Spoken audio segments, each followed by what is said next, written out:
আসসালামু আলাইকুম বন্ধুরা, সবাই কেমন আছেন? আশা করি ভালো আছেন। আজকে চলে আসলাম হচ্ছে আমাদের জনপ্রিয় আরেকটি পছন্দের স্থান, সেটা হচ্ছে আমাদের মখেশবিল।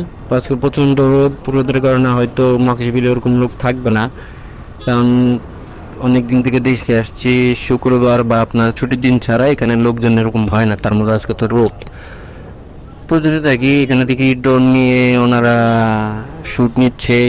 লোকজন মোটামুটি আছে এখানে, পাশে যে বাম পাশে নৌকাগুলো আছে এগুলো সব ভাড়ায় চালিত। এখানে মানুষজন আসে মোটামুটি নৌকা ভাড়া নিয়ে তারা এই বিলটাকে উপলব্ধি করে আর কি। এর সামনে অল্প কিছু লোক, বেশি লোকজন নেই এখানে। যে পরিমাণ লোক থাকার কথা সেই পরিমাণ লোক নেই। আজকের আবহাওয়াটা মোটামুটি অনেকটাই সুন্দর। হ্যাঁ, যেহেতু রোদ হচ্ছে তাতে কি হয়েছে, প্রকৃতি ঘোরার মধ্যে আলাদা। রোদ হোক বৃষ্টি হোক ঘোরতে হবেই। ডাইন পাশে নদীটা এটার সাথে অ্যাটাচটি, মোটামুটি এটাও খুব সুন্দর। এখানে দেখা যায় ভাই টার্জনের মতো দাঁড়ায় আছে, যে একটা ভাব নিয়ে, আবার প্রচুর পরিমাণ ভাব নিয়ে দাঁড়ায় আছে। দেন গাড়িতে কি পরিমাণ ফার্নিচার লোড দিয়ে নিয়ে যেতেছে। আসলে কোনো মানুষের বুদ্ধি জ্ঞান একটু বেশি থাকার কারণে একটু পেকের মধ্যে এই পরিমাণ ফার্নিচার লোড দিছে। তো দেখেন চারপাশের গাছগুলো দিয়ে মোটামুটি খুবই ভালো। রাস্তাটা বেশি চড়া না, অল্প তো মোটামুটি সাইডে গাছ থাকার কারণে রাস্তাটা খুব ভালো লাগে। আর মখেশবিল তো অবশ্যই আমরা গাজীপুরে যারা থাকি মোটামুটি কম বেশি সবাই মখেশবিল আসা হয়, এতে কোনো প্রবলেম নেই। দেখেন পুরো কাশফুল নিয়ে যাচ্ছে।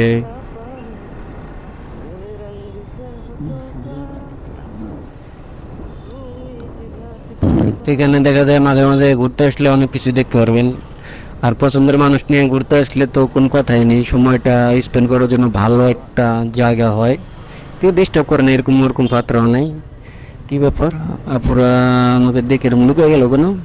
তো ঘাপলা আছে, ঘাপলা তো অবশ্যই আছে। আচ্ছা যাই হোক, এটা ঘাপলা এরা বুঝবো নি। এই যে বাইকটা দেখেন কত সুন্দর আমার সাথে গাড়ি চালাতেছে। আসলে একলতা থাকলে মোটর ব্লগিং করতে গেলে দেখা যায় অনেক সময় নিজে কি কি করবো না করবো তা বোঝাই যায় না। এটা হচ্ছে আমি একটা রেস্টুরেন্ট, সবাই মোটামুটি রেস্টুরেন্টের সর্বপ্রথমে মখেশবিলের, তাছাড়া আর কোনো ইয়ে ছিল না এটার মধ্যে। রেস্টুরেন্ট বলে বলতে ভুল হবে, এটা হচ্ছে জলকুটির। এখানে মোটামুটি চটপটি, ফুচকা, দই, এই আপনার ফাস্টফুড আইটেমের মোটামুটি মাল সামানা পাওয়া যায়। আর এটা হচ্ছে আমাদের বাম পাশে যেটা দেখতেছেন, এটা হচ্ছে আমাদের বিল, এটার নাম হচ্ছে মকেশ বিল। আর ডান পাশে যেটা দেখা যাচ্ছে এটা হচ্ছে নদী, এটা হচ্ছে তুরাগ নদী। বর্ষাকালে নদীটা প্রচণ্ড পানি থাকে এবং স্রোত থাকে। মোটামুটি পিকনিক স্পটের জন্য ভালো একটা ঘোরার মতো জায়গা। যেহেতু এখান থেকে ঘোরাফেরা হয় মোটামুটি, তাই কালও করে আসার সময় এখান দিয়ে আসছিলাম, সেই ভিডিওটাও আছে। এখান থেকে ঘুরে আসা হয় দেখে এখানে যাওয়ার সময় এই ভিডিওগুলো এখান থেকে করে থাকি আমরা। আসার সময় ভিডিওটা নিয়ে নিয়েছিলাম, তো এই কারণে বললাম যদি কেউ ভালো লাগে অবশ্যই আসবেন এখানে ঘুরতে। যেহেতু আমাদের যারা গাজীপুরে থাকি মোটামুটি কোনাবাড়ি, মৌচাক, সৌকিপুর দিক দিয়ে বড়বাড়ি, কালিয়াকোর, সবাই মোটামুটি এটা চেনা আছে। তাছাড়া দূর দূরান্ত যারা আসে ওটাতে অনেকে চিনে না। এটা হচ্ছে আমাদের মখেশবিলের রাস্তা। এটা তিনেক দেখা যায় কোনাবাড়ি, কালিয়াকুর, সখীপুর, মৌচাক, মোটামুটি সব জায়গা দিয়ে এখানে আসা যায়। চাইলে সবাই আসতে পারেন। সবাইকে এ পর্যন্তই, সবাই ভালো থাকবেন। আসসালামু আলাইকুম। চলেন যতটুকু সম্ভব সামনের দিকে থাকি, আজকে আর বেশি কথা বলবো না।